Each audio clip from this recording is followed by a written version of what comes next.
Everyone, আশা করি তোমরা সবাই খুব ভালো আছো, সুস্থ আছো। আমিও খুব ভালো আছি।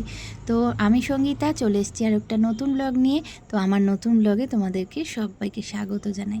আশা করি তোমরা খুব ভালো আছো। তো দেখো, দেখো এদিকে আমাদের গাছের এঁচোড়গুলো দেখো, এখনও সব এঁচোড় রয়েছে, কাঁঠাল কিন্তু হয়নি। আর এঁচোড় খেতে ইচ্ছে হয়েছে আমার বড়মশাই, বলল কি একটা এঁচোড় পেড়ে দিই, রান্না করো। আর এঁচোড়টা পেরেছে দেখো, কত বড় একটা এঁচোড় পেরেছে দেখো। এই এত বড় এঁচোড়টা কি আমাদের লাগে বলো? আর সবচেয়ে বড় কথা, এটায় দানা হয়ে গেছে, ঠিক আছে, দানা হয়ে একদম বড় বড় দানা। আমি দানাওয়ালা এঁচোড় ভালোবাসি, খুবই ভালোবাসি, কিন্তু কাটতে না জানো তো, এই দানাওয়ালা এঁচোড় কাটতে খুব কষ্ট হয়, খুব কষ্ট হয়। তো আজকে করব না এঁচোড়টা, ভাবছি কালকে করব। ঠিক আছে, রাতে কেটে রাখবো ভালো করে, কালকে করব। আর এখন বাজে 11টা মতো। তো মেয়েকে স্নান করাবো, সেই কারণে রেডি করে নিচ্ছি। আর আজকের ব্লগটা কিন্তু 11টা থেকেই শুরু করলাম। তো বন্ধুরা, একটু স্কিপ না করে কিন্তু দেখতে থাকো, সাথে থাকো, আশা করি তোমাদের ভালো লাগবে। আর এদিকে সোয়াবিন রান্না করব। আমি কিন্তু সোয়াবিনটা বন্ধুরা প্রেশারে করি। প্রেশারে করলে ভালো, দুটো সিটি দিলেই কিন্তু সুন্দর সিদ্ধ হয়ে যায়, সুন্দর মানে একদম নরম তুলতুলে মানে সিদ্ধ হয়, জানো তো। আগে ছোটোবেলায় যখন এই সোয়াবিন খেতাম, তখন মা বলতো মাংস রান্না হয়েছে আজ, মাংস খাবি চ। তো সত্যি কিন্তু মানে ছোটোবেলার মনটা কিন্তু খুব সাদাসিধে থাকে, তখন ভাবতাম সত্যিই মাংস হয়েছে। তার মাংসের মতো বড় বড় ছিলও কিন্তু তখন সোয়াবিনগুলো। এখন তো আর সেরকম হয়ও না, মানে সেরকম টাইপের স্বাদ পাই না সোয়াবিনে।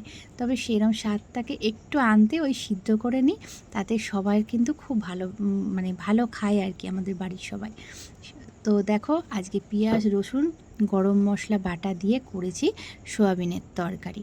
আর করব হচ্ছে কাঁকরোল, কাঁকরোল আলু আর পেঁয়াজ দিয়ে ভাজা ভাজা মতো করব। কাঁকরোলটাকে শুধু ভাজা করতাম, তবে কাঁকরোলটা আজকে দুটো রয়েছে, তো তাই ভাবলাম দুটো কাঁকরোল ভাজা করলে কারুরই হবে না, সেই কারণে তরকারি করছি আলু দিয়ে। আর এদিকে বাসনগুলো পড়ে আছে, বাসনগুলোকে একটু মেজে নেবো, মানে রান্না করতে করতেই মেজে পরিষ্কার করে নেবো রান্নাঘরটা, তাহলে কি হবে, তাড়াতাড়ি করে কাজটা শেষ হয়ে যাবে। গুছিয়ে যদি কাজটা করা যায় না, তাহলে বন্ধুরা একার সংসারে একাই কিন্তু সব কাজ করা যায়। আর সবচেয়ে বড় কথা হচ্ছে ইচ্ছা শক্তি। ইচ্ছা থাকলে কিন্তু মানে সবই করা যায়। কেন মেয়েরা ঘরে বাইরে করে না? ঘরে বাইরে সব কাজই করে, কিন্তু সেটা হচ্ছে সম্পূর্ণ তাদের নিজেদের ইচ্ছা শক্তির দ্বারা। তো ইচ্ছা থাকলে সব উপায় হয়, এটা আমি মানি, তাই তো তোমরা মানো তো বন্ধুরা? দেখো তো, এই দেখো এখানে লঙ্কাগুলো আনা হয়েছে, আর আমি না একদম আজকাল লঙ্কাগুলো রাখতেই পারছি না ফ্রিজে, খুব পচে যাচ্ছে। তাই আমার বর কী করলো, লঙ্কাগুলো মানে একদম বোটাগুলো ছাড়িয়ে একদম সুন্দর করে সব দেখো যত লঙ্কা ছিল মানে সব লঙ্কাগুলো বোটাগুলো ছাড়িয়ে প্লাস্টিকে করে, প্লাস্টিক না একটা প্লাস্টিকের কৌটোয় করে রাখবে বলছে, বুঝেছো? তাহলে খুব ভালো থাকে। আমি আগেও রাখতাম জানো তো, খুব ভালো থাকে। আর এমনি এমনি রাখলে না পচে যায়, লঙ্কাগুলো পচে যায়। এইভাবে রেখে দেখবে খুব ভালো থাকে। তো সেইটাই বলছি বন্ধুরা, ইচ্ছে থাকলে মানুষের সব কিছু উপায় হয়। তবে হ্যাঁ, আর একটা জিনিসও আছে, সহযোগিতা। সহযোগিতাটাও খুব বড় দরকার।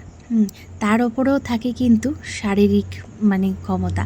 শারীরিক ক্ষমতাটাও খুব প্রয়োজন হয় আজকালকার দিনে। মানুষের শরীরে মানে এত রোগ, মানে সেইগুলো না থাকলে কিন্তু মানুষ কিন্তু এমনিই চলতে পারে। ইচ্ছে শক্তি, তার উপরে শারীরিক সুস্থতা, এই দুটো কিন্তু খুব প্রয়োজন। তাহলে মানুষ কিন্তু সব কাজ করে এগিয়ে যেতে পারে, কি তাই তো বলো? তো দেখো, এখন আমি একটুখানি মানে একদম স্নান টান করে তো সকালেই নিয়েছিলাম, আর একবার একটু স্নান করলাম। এই দেখো সোয়াবিনের খাওয়া দাওয়া কিন্তু হয়ে গেছে আজকে বন্ধুরা। তারপরেই তোমাদের দেখাই আজকে কি রান্না করেছি। সোয়াবিনের তরকারি একবার দেখিয়ে নিলাম, আর এই যে কাঁকরোল আলু ভাজা বললাম সেইটা করেছি পেঁয়াজ দিয়ে। এদিকে মুসুরির ডাল ফুরিয়ে গেছিলো, মুগ ডাল করেছি। আর এদিকে তো এই আজকে পেঁয়াজ থাকলেও নিরামিষই বলা যায়, নিরামিষ রান্নাই করেছি, সিম্পল। আর এখন সেরকম একটা করছি না, কেন দেখো রোজ রোজ মাছ মাংস খেলেও কিন্তু শরীরটা গরম হয়ে যায়, নিরামিষের খুব প্রয়োজন থাকে।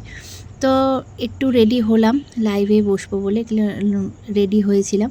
তো ছেলে বেরোবে, ছেলেকে একটু তৈরি করলাম। আর মেয়ের অবস্থা দেখো, মেয়ে কোথায় বসে আছে দেখতে পাচ্ছ। ও একটু মজা পায় আর কি, দুপুরবেলায় মজা পায়। আর যে ছেলে বেরোবে, পড়তে যাচ্ছে, আজকে শনিবার পড়া আছে।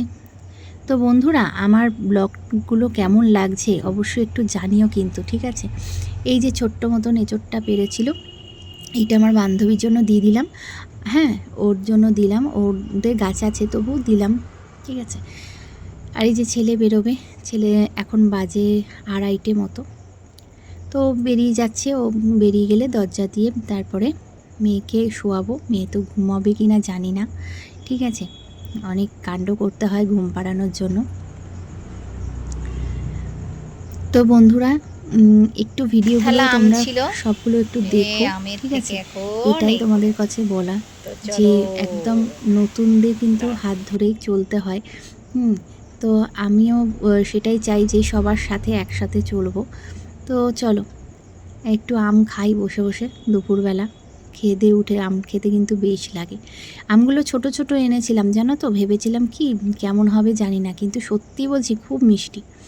আর আমগুলো ফুরিয়ে গেছে, মনটা খুব খারাপ লাগছিল, একসাথে সব আম কেটে ফেলেছি। কি জানি মানে আনবো তো অবশ্যই, কিন্তু সাথে সাথে তো পাচ্ছি না। কিন্তু বলে না, ভাগ্যে যদি থাকে তাহলে কিন্তু ঠিক জোগাড় হয়ে যায়। তো দেখো সন্ধেবেলা চা করছি, ঠিক আছে। সন্ধেবেলা চা করছি, একদম আজকে একটু 6টা বাজে এখন, 6টার সময় চাটা করে দিচ্ছি। আর এদিকে ছেলে কিন্তু সাথে সাথে চলে এসছে। হ্যাঁ, ছেলে পড়ে চলে এসছে। আর কি এনেছি সেটাই তোমাদেরকে দেখাবো, কি এনেছে সেটাই দেখাবো তোমাদের। চলো চাটা করে নিই, ঠিক আছে।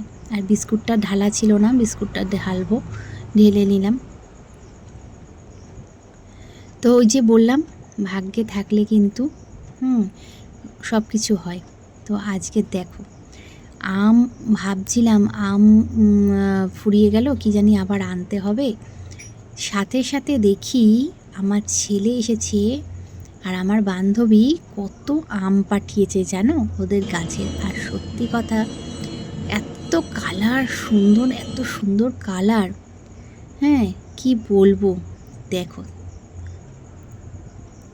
চলো তোমাদের দেখাই, ঠিক আছে। আমার সোনালি বলে একটা বান্ধবী আছে, সেই বান্ধবীটা পাঠিয়েছে, ইছাপুরে থাকে বান্ধবী। কালারগুলো শুধু তোমরা দেখবে বন্ধুরা, দেখো কি সুন্দর রং দেখো আমের। তো বললাম না, দুপুরবেলায় ভাবছিলাম কি জানি আমগুলো সব কেটে ফেললাম, আর এখন পাবো কি না, আবার যেতে হবে কাল সকালে, তারপরে হয়তো আম কিনে আনতে পারবো। কালারটা দেখো শুধু, কি দারুণ সিঁদুরে রং বলে না, ছোটোবেলায় মা বলতো সিঁদুরে কি সিঁদুর কৌটো আম না কি বলতো বেশ, তবে সেটা ছোট ছোট হতো, এটা বেশ বড় বড়। আমার বরকে ডেকে দেখালাম, দেখো আমগুলো কি সুন্দর রং। আমি যদি এখনও খাইনি, তবে আমার ছেলে কিন্তু এর থেকে 2টো আম নিয়ে কেটে মুড়ি দিয়ে মেখে খেয়ে নিয়েছে। ও আবার মুড়ি দিয়ে আম দিয়ে খেতে খুব ভালোবাসে, খুব ভালোবাসে আম মুড়ি খেতে। তো আমাদের গাছ ছিল, আমাদের গাছটা রিসেন্ট কাটা হয়েছে, একদম ঘরের ওপরে ছিল। তো ঝড়ে যদি পড়ে টড়ে যায়, এই কারণে এই ভেবেই কাটা হয়েছে, তাহলে আমাদের গাছে কিন্তু প্রচুর আম হতো, প্রচুর বন্ধুরা। তো খুব মিস করছি এই বছর আম গাছটাকে। যাই হোক,